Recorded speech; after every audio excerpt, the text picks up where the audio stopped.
know several entrepreneurs who picked their business name before they even knew what the business was going to be. I've also seen others struggle with choosing just that perfect name to describe their business and reach their target. So how do you choose a business name? There are no hard, fast rules, but I do have a few recommendations for you. Your business name should be short and easy to remember and descriptive. In other words, keep it simple. Make it a goal to choose a name that you could tell somebody in the morning and they can remember in the afternoon to search you out online. My second recommendation is to avoid unusual spellings. Yes, it worked for the Beatles, and it's a common practice for some companies to spell clean with K.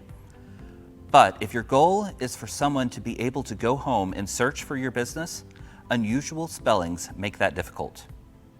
Not only will you need to optimize your online presence for the alternate spelling of your name, but you need to optimize for the correct spelling. Make it easy for a potential customer to hear your name and then type it into a search bar later. When choosing a name, think about longevity.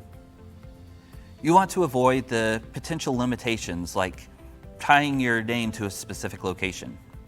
It gets tiring 5 years down the road to constantly explain why Main Street Auto is on 22nd Street. If your end goal is to stay in a consistent location or region, it might not be as much of a concern. If you are looking to grow a business into multiple markets, please keep this in mind.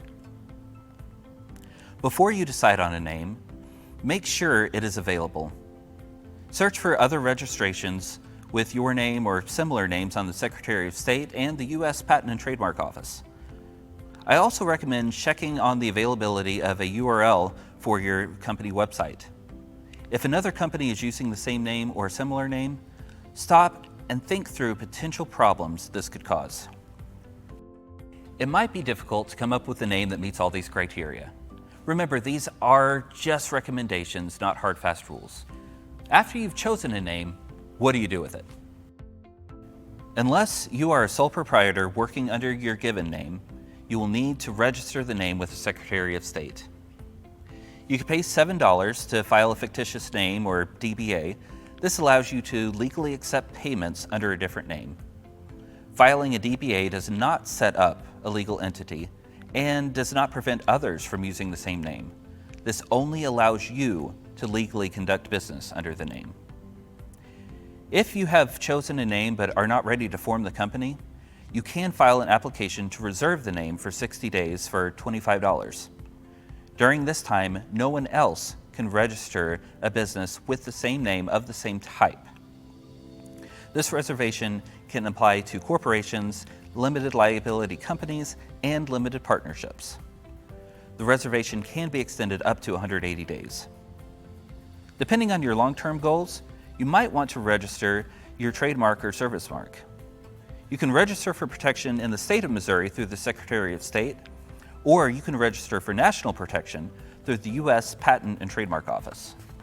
Finally, once you've chosen a name, I recommend you purchase the domain you plan on using. The annual cost is minimal if your name is available. If you wait and allow someone else to purchase your domain, it could end up costing tens of thousands of dollars to purchase it from them. If your name is available now, I recommend claiming it now. If you end up not using it, you're only out $15. Hopefully, this gives you a better idea of how to choose a name for your business and what to do once you select that name. The team here at the Missouri SPDC is happy to help you out in the process.